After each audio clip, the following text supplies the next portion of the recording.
YouTube and Instagram or Facebook, or anyone who wants a more solution-based part in history stops all ads. They wake up.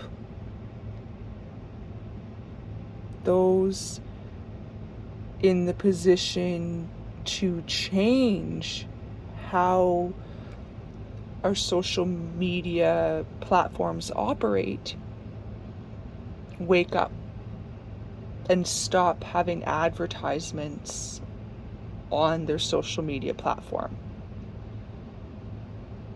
And the same goes for television and movies and everything. Advertisements fade away as more people wake up and stop pushing ideas and pushing products on to each other. We have more space and freedom to consciously seek and find for ourselves what works for us and what we truly need.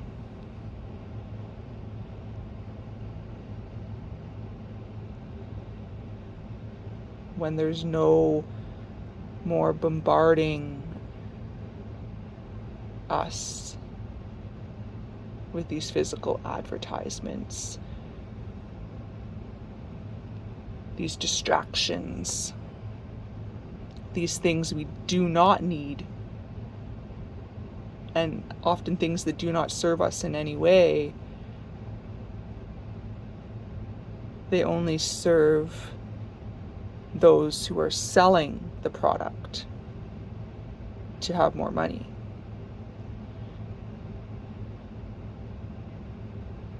Now think for yourself, has there ever been a time when you purchased a product and after the fact were questioning, why did I purchase this? I don't need this. It's causing me more chaos and more responsibility that I'm not ready for, or certainly do not need at this juncture in my life. I need more time to work on self, or I need more time for my family and friends.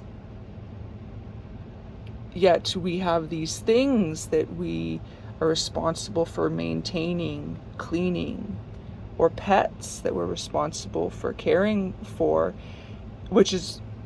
it's wonderful to care, maintain, and clean things, but when we are overloaded with responsibility, we get overwhelmed. And when we get overwhelmed, we get frustrated. And when we get frustrated, that often leads to anger. And anger often leads to violence and or sadness and grief and confusion, and it goes on and on and on and on.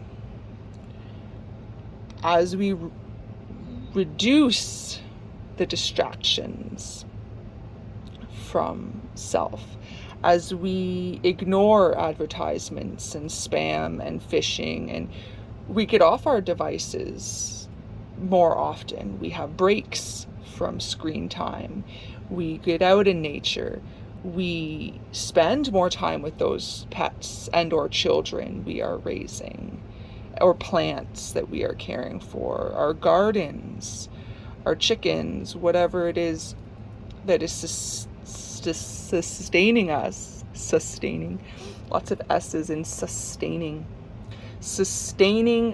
us in a self-supporting way, where we're growing our own food more as being more of a priority over scrolling and screen time and shopping needlessly, filling up the planet and sky with toxins, garbage, needlessly. We see what is important, what is truly important to sustain pure love in our life, to sustain pure joy and peace in life, to allow all life, all species, all parts of life on this planet to thrive. We must buy less, buy nothing. Check out the buynothingproject.org. We do not need new stuff. New stuff creates more problems for this planet as a whole, because new stuff requires more extracting, fracking, and mining of materials from the planet. So as we buy new stuff, we're taking more from the planet every time, including packaged foods, because that new packaging has to go somewhere.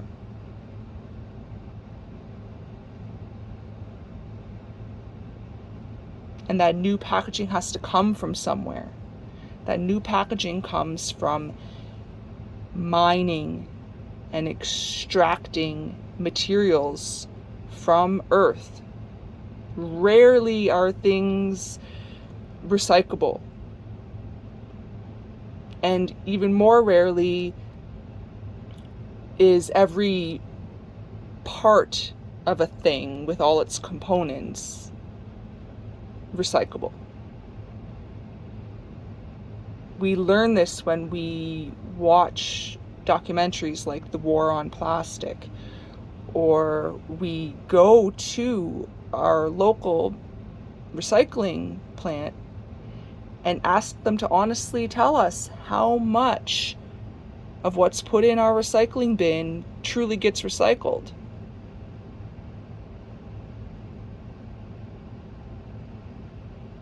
Can all components of a laptop, for example, be recycled?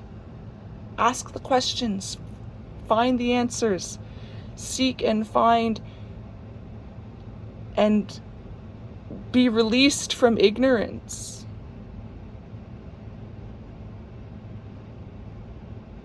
And we feel that a lot of egos will be defensive when they hear the word ignorant or ignorance.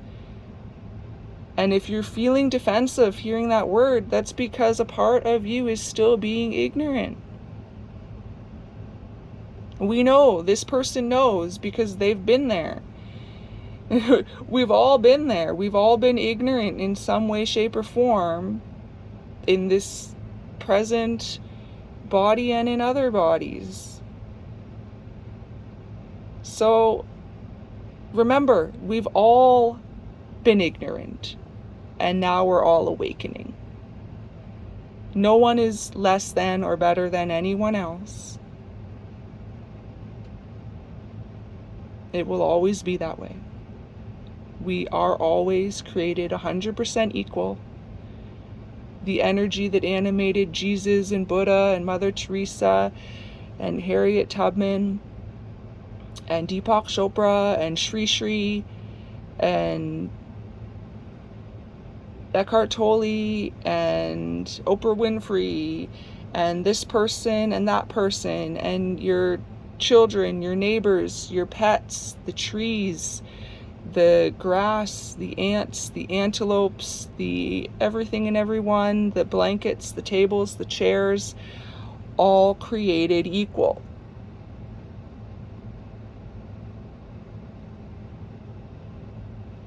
All life has purpose. All life has meaning.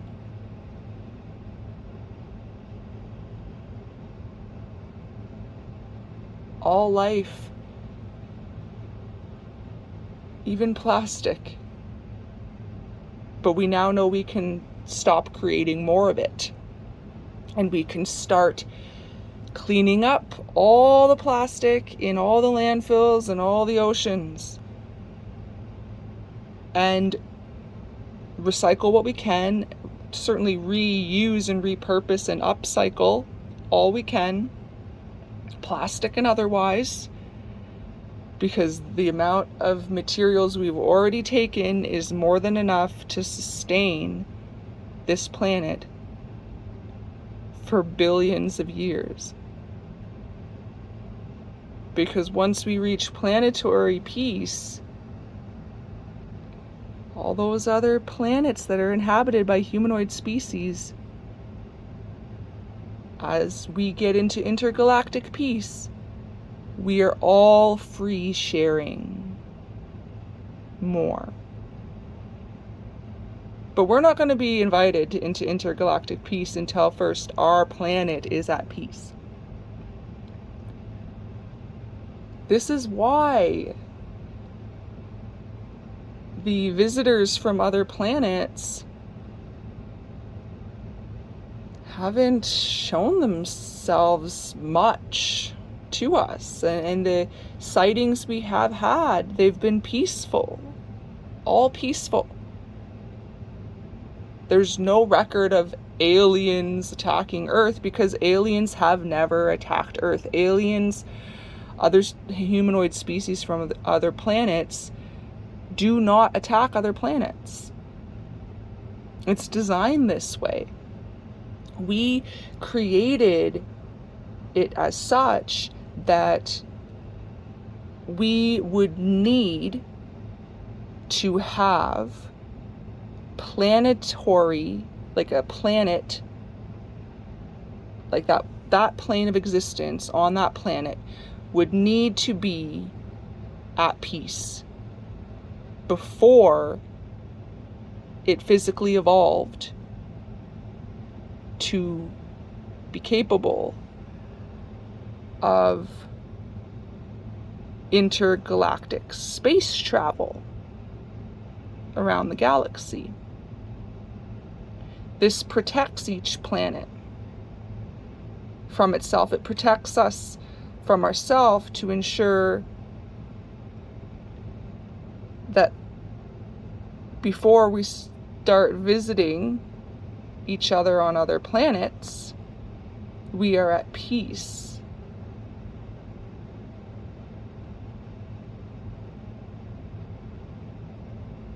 So, as there are more sightings of quote unquote aliens, we're all aliens, technically.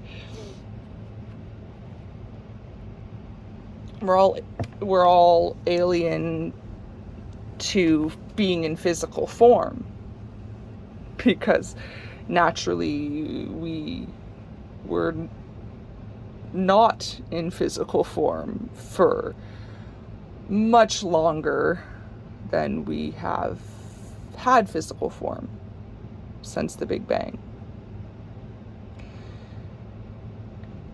And so in these alien bodies, we gain peace. One planet, another inhabited planet throughout each galaxy and throughout each universe. And once we're at peace with ourselves, we expand. Once the planet is at peace with itself, it expands. And we are suddenly capable of traveling like other planets already have and visiting. And they visit here to see if we've reached that state yet. We would love to join in intergalactic peace. We are ready. Believe it to be so, and it shall be.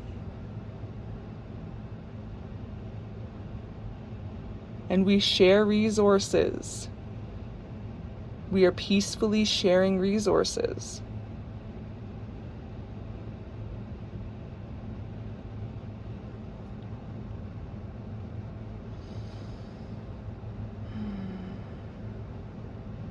It's wonderful.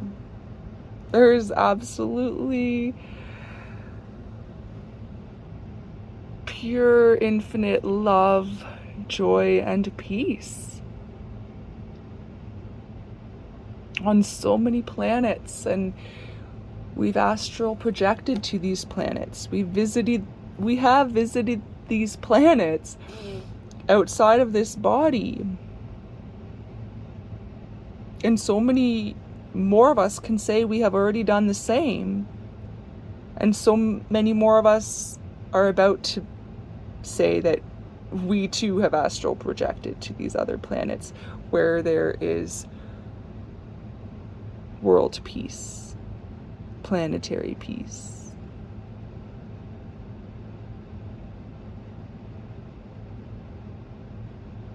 Within their galaxy, there's peace. And then once that whole galaxy has peace, it expands further to include other galaxies that are at peace, joining with still more other galaxies that are at peace for intergalactic peace. And once the whole universe here is at peace, then we expand more, seeing that we're all simultaneously awakening, and look, oh, this universe has also received 100% universal peace. And over here, this universe is at peace. And then interuniversal peace happens naturally. Cosmic peace is our natural state of being. Being one with ourself. Completely healthy, whole, and complete is our natural state of being. And love is what gets us there. Freely giving love. Freely giving all resources. And the more we give, the more we receive. There's a simplicity to it all. We ask, believe with unwavering faith, and receive all the good all life has to offer. Pure love, joy, and peace. Pure freedom. We are free to be, do, and have whatever we choose, individually and collectively. That's the beauty of us creating individual, equally created bits of ourself to animate these physical forms now, since our Big Bang. To have new experiences. To go where we hadn't gone before. With physical form and these physical senses and different humanoid species and different animal species, animating different plant species and animating all the space in between, animating clouds and water, the rain, everything and everyone. And all people, all life comes together as one. As more people come together as one, more life on the planet as a whole comes together as one. Because the people are considering that we are connected to this planet as a whole. and it expands from there. It's this process of expansion in our consciousness. And it starts with us individually choosing, saying, yes, I want what this person has. I want to astral project to other planets. And I want to have out-of-body experiences where I'm floating on the ceiling and looking down at my body while it sleeps.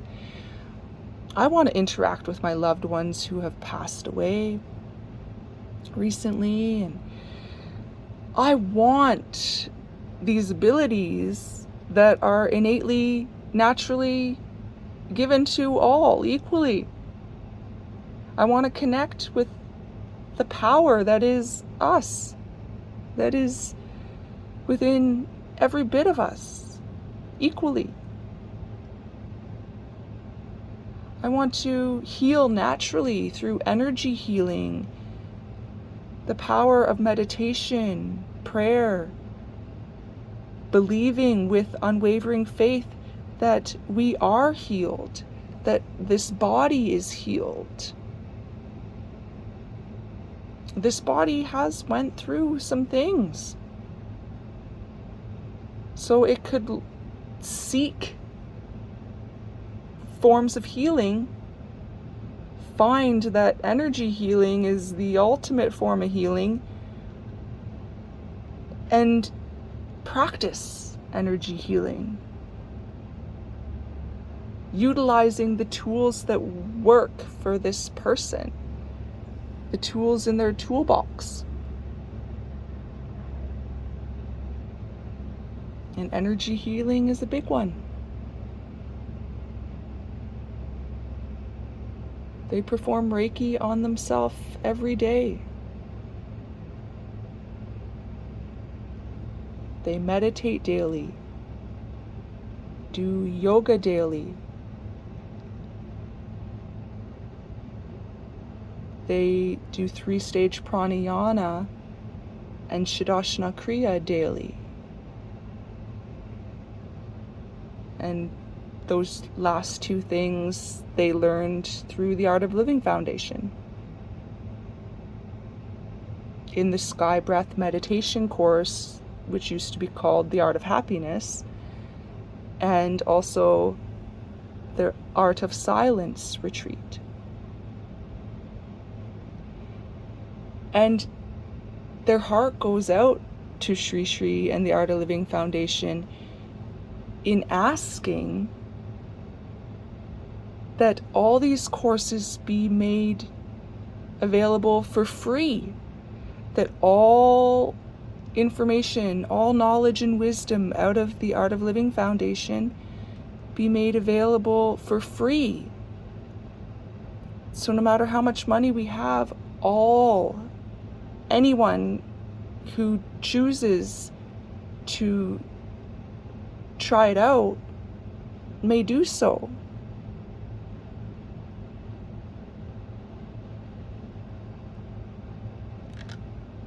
And same as Deepak Chopra's knowledge and wisdom and meditations, and Eckhart Tolle's knowledge and wisdom and meditations, and every helpful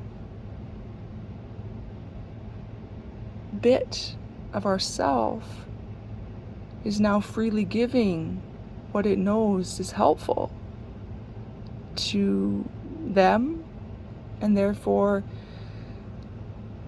probably helpful to many other parts of ourself. Because what works for one often does work for many. The joy of it is there are hundreds of thousands of resources already on this planet alone to choose from. And this person often repeats the same resources because those are those resources that have worked for them personally. Like the book Enough, Remaking the World with Just One Word, Enough, by Laurie McCannon. Lori McCannon may be more likely to share their book freely before some others because she is less addicted to money. She has taken less money as it is already for what she's written. And perhaps her book is a little harder to find sometimes for that reason. Local library, perhaps. Used bookstore. Connecting with Lori McCannon ourselves and saying, we would love to have your book on audiobook. We would love to have it more easily accessible and freely given. Our words, our knowledge, our wisdom, or whatever we choose to call it, it is meant to be freely given. As our ancestors freely shared stories and lessons learned and knowledge and wisdom, we freely shared in Sweat Lodge, in sharing circles, in drumming circles, in dancing circles, in singing circles. We freely shared what resonates with our heart, what intuitively resonates with us. All freely given.